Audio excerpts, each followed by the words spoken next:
The sound of wind chimes rang gently as the glass door opened. Outside, the golden light of dusk softly blanketed the lobby of the Horizon Hotel, one of the newest properties recently merged into the luxury hotel chain of the corporation. A man stepped inside, wearing a faded hoodie, worn-out jeans, and pale sneakers with thinning soles. A baseball cap covered half of his face, revealing only a sharp gaze behind plastic-rimmed glasses. No one in the lobby knew that this man was Noah, the executive chairman of the Horizon Hotel chain, the very person who had built the brand from a small travel company into an empire of 20 branches spread across the states. But today, he wasn't here to cut any ribbon or pose for pictures. He came to quietly witness, to feel the truth hidden behind perfect reports. He walked straight to the front desk. A young staff member was hunched over the screen, fingers gliding across the keyboard with a boring demeanor. Without looking up, the staff muttered dryly, "Sorry, sir, but we don't accept guests right now." Noah furrowed his brows, keeping a calm voice. "I booked a room through the app. Here's my reservation code." The staff glanced at the screen and shrugged. "I know, but the policy here is not to take local guests. Management doesn't like trouble." Noah felt a sting in his chest. His hotel, meant to be a welcoming, inclusive, high-class destination for all walks of life, was rejecting a person just because of an address on paper. He tried again. "I have money. I just need a place to stay for the night." But the staff member, the name tag read Kevin, shook his head with no mercy. "If I take you in, tomorrow I get slammed with a warning letter from the boss. It's policy." Behind Kevin, a young woman working at the concierge desk looked up. Her eyes followed the tense exchange, clearly uncomfortable. Noah took note of that look. Her name was Nicole. Suddenly, a deep voice cut in. "What's going on, Kevin?" A middle-aged man in a stiff suit approached. He had the swagger of someone used to authority, his name tag gleaming on his chest. Jason, general manager. Kevin pointed at Noah. "Local guest wants to book a room." Jason nodded, eyes scanning Noah from head to toe like he was assessing some stray trash. "Sorry, sir, we don't accept local guests here. We've had some unpleasant incidents before. Protecting our reputation is our top priority." Noah had to resist the urge to lash out. His voice deepened. "Are you implying I have bad intentions just because I live nearby?" Jason shrugged. "Nothing personal, just business rules." Unable to stay silent, Nicole stood up and walked over slowly, her eyes hesitant. "Excuse me, Mr. Jason. I'm sorry, but I've never seen this policy written anywhere. It's always been word of mouth." Jason shot her a cold glance. "Nicole, this is not your concern." But she didn't back down. Noah sensed something in her, a rare integrity within a system that was slowly decaying. Noah took a deep breath. He turned and left without another word. But inside, a storm had begun to stir. This was his hotel, his staff, and they were turning away a legitimate paying guest just because of a bad feeling. Outside, the wind was chilly. Noah sat alone on a stone bench in the park across from the hotel. He observed guests coming and going, staff laughing and chatting. Everything seemed to be running normally. But beneath that mask was apathy, indifference, pretense. A firm decision formed in his mind.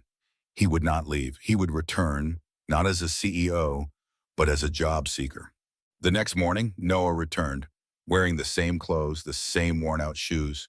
This time, he didn't come to book a room, but to ask, "Are you hiring here?" A middle-aged woman with tired eyes and a name tag reading Linda didn't even bother to look up. "We are, but you have to apply online. We don't accept paper applications."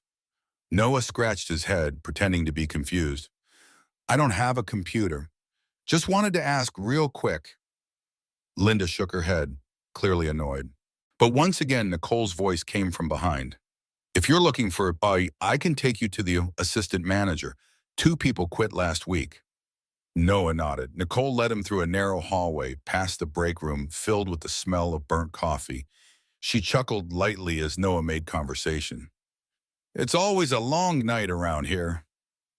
They stopped in front of a small office, the door ajar. Inside was Eric, the assistant manager, typing intensely at his keyboard. "You got any experience?" Eric asked briefly. "I worked front desk a few years ago." Noah replied, "Can you start today?" "Yes." No paperwork, no interview, no process.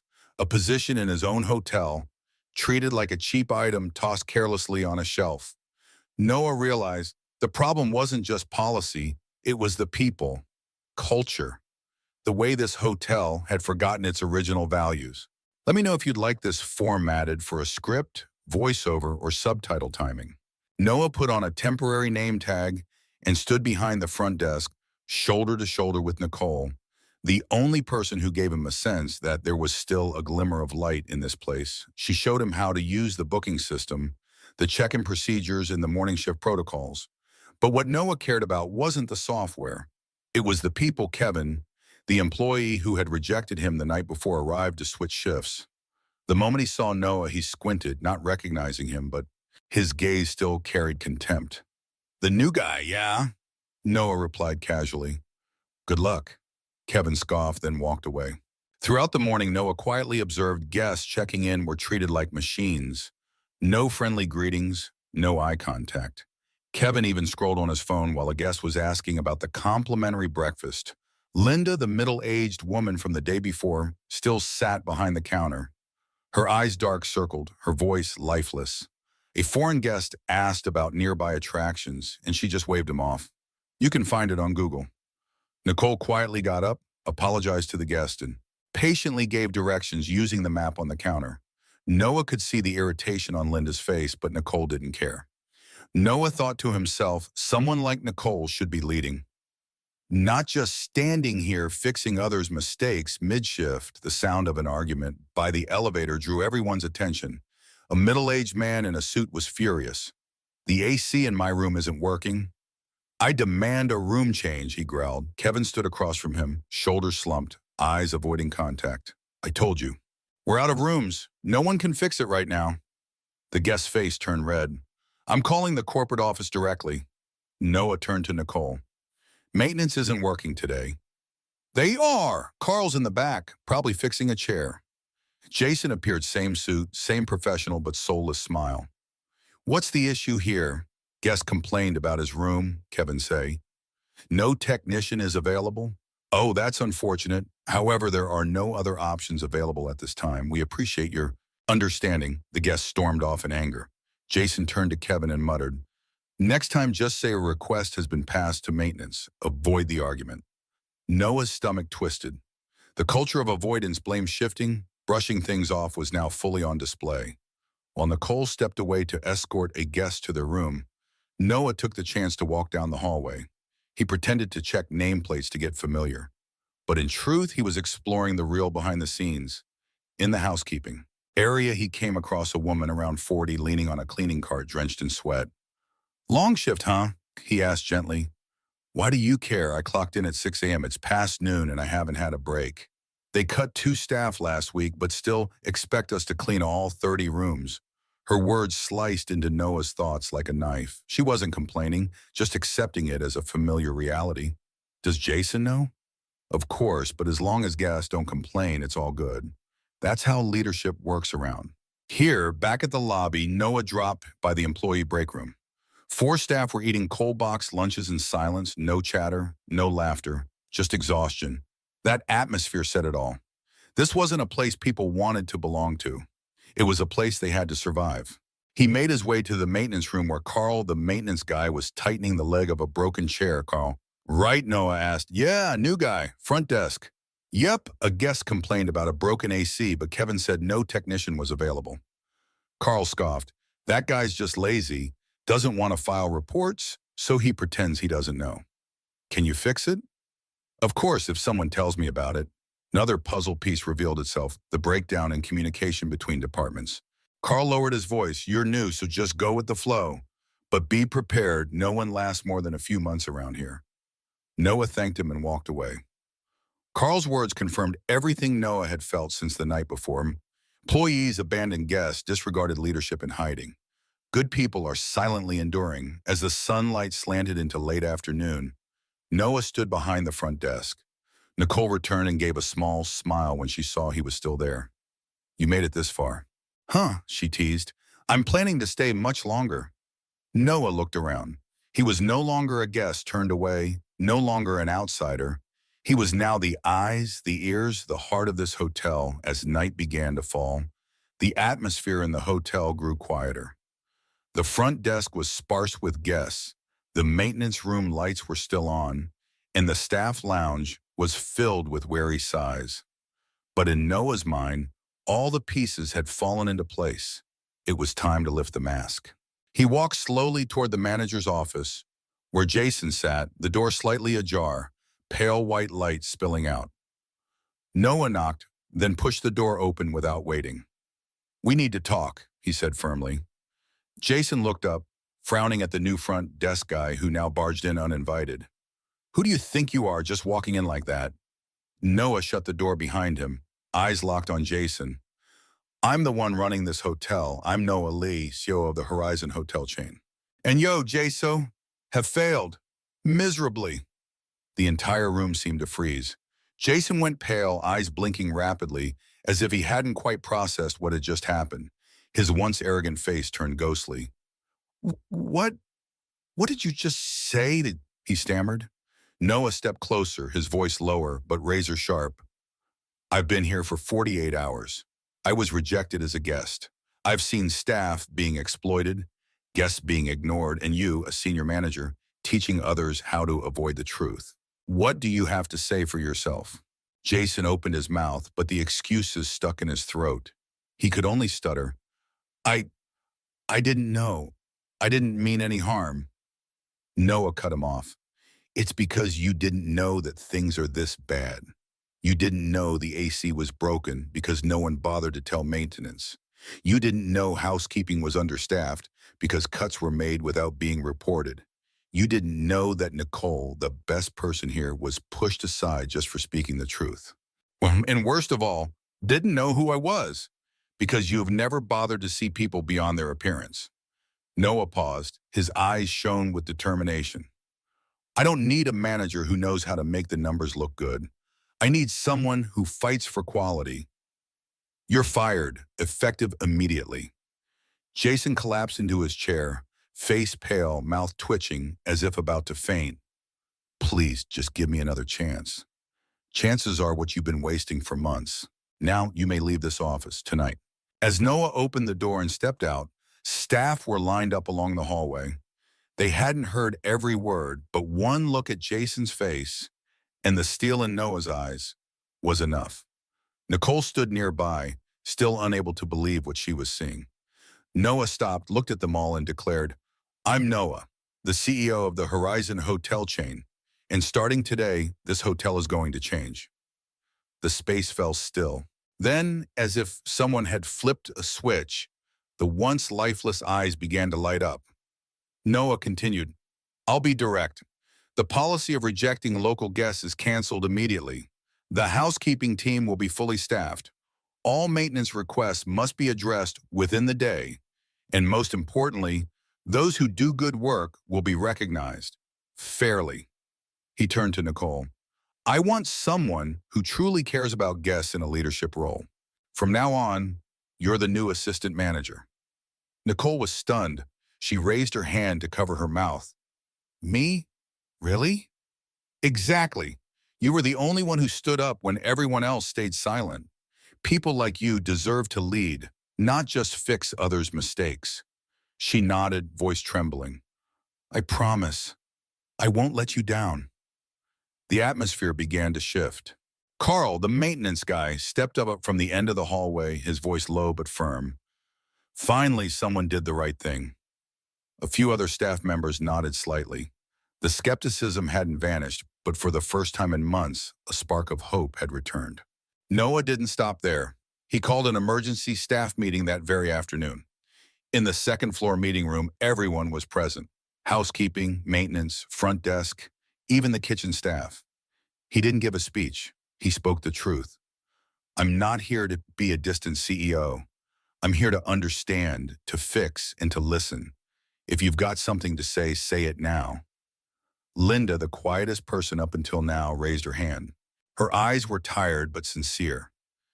We don't want high salaries. We just want to be respected. To work in a place where our voices matter, where guests are served, not seen as a burden. The room fell silent. Then nods began to spread across the room. Noah stood up, looked at everyone. Then let's rebuild together, starting today. During the break, Nicole held a mini meeting with the front desk team, joined for the first time by Kevin, who had always kept his head down before. Carl proactively compiled a list of all maintenance issues. Linda started sharing her experience with new hires. No one told him to do this, but trust had just returned. That evening, as Noah stood on the upper floor looking down at the hotel lobby, the golden lights reflected off the now familiar faces that no longer seemed so weary. Noah knew this was only the beginning, but the seed had been planted through truth, courage, and a dramatic reveal known as Undercover CEO. The next morning, sunlight filtered gently through the large glass windows of the Horizon Hotel lobby. Everything seemed just like any other day. Guests arriving and departing, employees hunched over their work. But Noah could feel a clear difference. The air was no longer thick with fatigue. Something was changing quietly but powerfully. Nicole was now the official assistant manager. She got to work on her very first day, not with authority, but with presence.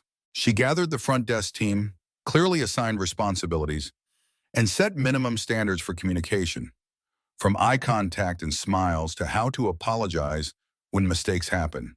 She didn't say much, but every word was firm. Kevin, who had once disrespected both guests and colleagues, was now the first to nod in agreement. Maybe it was pressure, maybe it was the shift Noah had inspired, or maybe he simply saw that Nicole was genuinely different. Whatever the reason, what mattered was that he had started to change, and that was a good sign. Carl, the seasoned maintenance technician, didn't return to the repair room after yesterday's meeting as he usually did. Instead, he took a walk around the entire ground floor, notebook in hand, eyes carefully inspecting every corner. Loose sockets, flickering lights, noisy air conditioners. Within a day, he handled 3 requests that had been left unresolved for a whole week. No one asked him to do it, but Carl did it because, for the first time, he believed someone would actually notice. Linda, who had previously seemed indifferent, also began to change. She greeted guests proactively, called ahead to housekeeping about special requests. Noah observed her, and for a brief moment, he saw her first real smile in days. A light, genuine smile. Noah didn't just observe. He worked alongside them. When they were short-staffed, he manned the desk. When guests poured in, he helped check room availability. At one point, he carried tools upstairs with Carl, laughing as if it had always been his job. No one expected the head of the entire system to humble himself with such tasks. And precisely because of that, staff began to see him differently. In those busy first days, doubts still lingered, suspicious looks, shrugged shoulders saying, "Let's see how long this lasts." But Noah didn't blame them. He understood. Trust doesn't happen overnight. It must be built brick by brick, with words backed by action. And he was patient. One late afternoon, Noah stepped into the staff break room. Linda was sitting alone, hands wrapped around a cold cup of coffee. She didn't look at him, but her voice made it clear she knew who had entered. "I've seen a few like you before. They come, make promises, then leave. Everything goes back to how it was." Noah pulled up a chair and sat across from her, slowly. "I know, and I don't expect you to believe me because of one meeting or a few promises." Linda looked at him straight in the eye. Her gaze was no longer tired. It was challenging. "So what do you want?" "I want you to tell me what no one else has asked, the real reason why people here have started giving up." Linda sat silently for a long while, then exhaled. "It's not because the work is too hard. It's because no one sees that we're trying. No one cares how we live. This hotel used to be a place I was proud of. Then it just became a job because there was nowhere else to go." Noah nodded, not interrupting. He was learning, listening with his whole heart. Linda continued, "We don't need the boss to carry trays. We just want to be paid fairly. And most of all, we want to be treated like human beings. That night, Noah sat in his office on the top floor, not to read reports, but to recalculate the entire payroll. Raising wages meant cutting short-term profits, but retaining good people, improving service quality, reducing the cost of constantly training new hires. That was a long-term investment. He wasn't a CEO who only saw numbers. He was someone who believed in people. The next morning, in a brief meeting with Nicole and Eric, the remaining assistant manager, Noah announced the new salary structure would take effect that very week. All front desk, maintenance, and housekeeping departments would receive increases based on ability and tenure. No fanfare, no PR, just the right thing to do. Nicole looked at him with bright eyes. This is the kind of thing that makes people believe the company truly cares. Eric was more reserved. It's going to cost a lot. Majid Noah nodded, but it'll cost more to lose good people because we didn't value them. That afternoon, the announcement was posted across the internal bulletin boards. Carl placed a hand on Noah's shoulder and said simply, "Never thought I'd hear this news. Thank you." Linda read the announcement, then turned away. But this time, when she turned back, her eyes were lighter, trusting her as if a piece of her faith had returned. The Horizon Hotel wasn't a paradise yet, but it had clearly begun to shed the shadow that once cloaked it. And Noah, the man who had once been turned away from his own hotel, was now rebuilding it, one simple act at a time. Let me know when you're ready for the next part, or if you'd like help formatting this for narration, script writing, or other uses. 1 week after the salary increase announcement was issued, the atmosphere at the Horizon Hotel had truly shifted. Not with applause, not with cheers, but with the silence of focus, of diligence, of hope slowly being planted once again. Noah didn't stand on a high podium giving orders. He stood behind the counter, lined up for coffee with staff, shared lunch tables with the maintenance team, nodded to housekeeping staff each time they pushed their carts down the hall. He didn't need to say much. His consistent presence alone made people start to believe, maybe this time will be different. Nicole maintained a steady rhythm of work, but now she no longer had to carry everything on her own. Kevin had begun to change, no longer staring blankly behind the counter, but actively asking guests about their needs, even suggesting a rewrite of the internal training manual for new employees. Eric, the assistant manager who had initially been wary of Noah's rapid changes, was now stepping up, coordinating more tightly between departments. Small things, seemingly insignificant, became the clearest signs of transformation. A housekeeping staff member requested leave for family matters, and for the first time in months, other colleagues volunteered to pick up the slack. That kind of gesture had once been unthinkable. In the main lobby, an elderly Asian woman unfamiliar with English was struggling with the check-in process. Linda stepped out from her desk, gently smiled, took the small bag from the woman's hands, and personally escorted her to her room. When she returned to the counter, she said nothing, simply poured herself a hot cup of tea. But those who witnessed it knew the once reticent woman had begun to open her heart. The regular meetings now hosted by Nicole were no longer just formalities. Staff openly shared persistent issues, from poorly timed break schedules to simple ideas like playing soft music in the morning to help guests relax. Noah sat at the end of the table, saying little, just taking notes, nodding, then taking action. One of the first changes he implemented was cross-department integration. Technical and front desk staff had a shared group chat to handle issues more quickly. Housekeeping could report directly to Nicole instead of going through 3 layers of hierarchy. Anyone could submit anonymous feedback if they noticed anything concerning. No one felt like their voice was being lost anymore. However, not everyone adapted easily. A few employees still held on to a "let's see how long Noah lasts" mindset. They worked for the paycheck but hadn't yet put their hearts into it. Noah didn't force them. He understood, with those people, only time and consistency would serve as a real promise. One afternoon, as guests flooded in due to a nearby conference, the front desk team became overwhelmed. Noah didn't wait to be asked. He put on a staff uniform and stepped right into the reception area, coordinating room assignments, organizing the guest line. A foreign guest looked at him, surprised, and asked, "Are you the manager here?" He just smiled. "Something like that. The story spread quickly. A CEO working the front desk like a new hire. Some called it PR. Others believed it was a different kind of leadership. But for the staff, it was proof. Here, no one stands on the sidelines. That evening in the staff break room, a new atmosphere had taken hold. Soft chatter filled the space, quiet laughter. A few people even pooled money to buy bubble tea for the whole shift. Noah stood at the doorway, watching, not entering, just smiling. This was what he had been trying to build, not just a workplace, but a community. Before ending the day, Nicole sent him a short report. Guest return rate had slightly increased, no complaints about air conditioning or dirty rooms for 3 consecutive days. Staff turnover, 0. Noah read the final line, just 2 words, "Thank you." He closed his laptop, stood up, and pulled back the curtain. Outside, the hotel windows were still lit. Each glowing window was a story, a life, a trust placed in this place. And for the first time since his father handed him the company, Noah believed he was finally on the right path. Noah entered his 3rd week at the Horizon Hotel with a growing sense of belief. But as an experienced CEO, he knew one truth very well. Positive change at the start is often the easiest. It comes from momentum. The real challenge is sustaining it when that initial emotion fades, when people begin drifting back into old habits. The atmosphere at the hotel was still good, but in small corners, Noah began to notice worrying signs.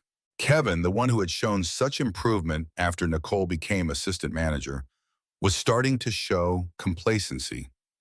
After receiving a few compliments from guests for his responsiveness, he began to lose initiative. During one evening shift, he barely got out of his chair, answering a guest lazily, "You can read the signs. Everything's already there." Nicole saw it. She called Kevin into the meeting room and spoke directly but gently. "Improvement is good, but maintaining professionalism is the real challenge. No one here stays great just because they did well for 1 week." Kevin lowered his head and said nothing. But Noah, standing in the hallway outside, heard everything. He knew, if reminders don't come in time, motivation can fall like dry leaves. In the housekeeping department, 2 new hires brought in under the staff improvement program had already quit after just 4 days. The reason? One felt they were working hard but still being criticized, while the other couldn't handle cleaning 10 rooms in a single morning. Linda had to pick up the slack, and for the first time since the hotel's restructuring, she snapped, "I'm not a superhero." Noah met with her right after lunch break. "I know you're exhausted," he said plainly, "and I'm sorry for not bringing in more help sooner, but I also need you to help me understand, where's the real problem?" Linda answered bluntly, "The younger ones can't handle pressure, but the work schedule isn't exactly fair either. It's been a month, and shifts are still split like before, even though we have more rooms now. I don't need empty promises. I need a real plan." Noah nodded, his eyes sharp with clarity. "You'll be the one to help me rebuild the shift system." "Yeah," Linda froze, then said softly, "I don't have a degree. I need someone who understands the real engine, not someone who's good at Excel." That evening, in a small ground floor office, Linda sat with Nicole and a front desk staff member to meet with Noah. They spread out shift schedules, grouped tasks by capability, reviewed room quotas, and proposed a rotating weekend off system. The plan was printed the next morning and posted on the staff bulletin board. The entire housekeeping team breathed a sigh of relief. No more complaints. All they needed was fairness, and they were in it for the long haul. Meanwhile, in the maintenance department, Carl was wrestling with outdated equipment inherited from the hotel's previous owners. The water heater on the 6th floor had been rumbling all night. When Noah asked why it hadn't been replaced, Carl simply replied, "I reported it twice before you got here, but back then the response was budget's tight. It's possible now, but no one has signed off on the new purchase." Noah didn't hesitate. He called Eric into the office and made it clear, "I don't want to hear the word tight budget when a guest has no hot water. If it's necessary, do it. I'll take responsibility with the finance board." Eric nodded. And within 2 days, the water heater was replaced. A guest who had previously emailed a complaint returned and praised the incredible service improvement. No promotions, no special offers, just fixing what needed to be fixed. In the main lobby, a new staff member named Thu had just joined the concierge team. A young woman, soft-spoken, always smiling. Nicole noticed she often wrote down difficult guest questions in a personal notebook. One afternoon, Noah happened to see the notebook on a desk. Question number 17. How do I keep from sounding fake when I smile all day? Below, Thu had written, maybe by genuinely wanting them to be happy. Noah smiled and quietly wrote a small note under the page. That's why you'll go far. That weekend, Noah hosted a full staff meeting, not to announce policies, but to hear personal stories. Each person was invited to share something they were proud of from the past week, no matter how small. A housekeeper shared how she calmed a child afraid of the dark by folding towels into animal shapes. A technician recounted how he personally fixed a squeaky door that a Japanese guest had once complained about. Nicole shared that, for the first time, she didn't have to stay until 10 p.m. to feel confident about the front desk. Noah didn't give a speech. He simply stood at the back of the room, clapped with everyone else.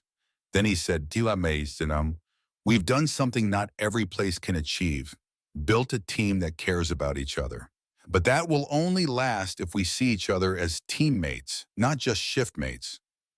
The room went quiet, then someone nodded, then another, then everyone. At the end of the day, Noah wrote in his personal journal, real change doesn't come from one decision. It comes from hundreds of small choices, repeated every day by people who choose to believe in one another.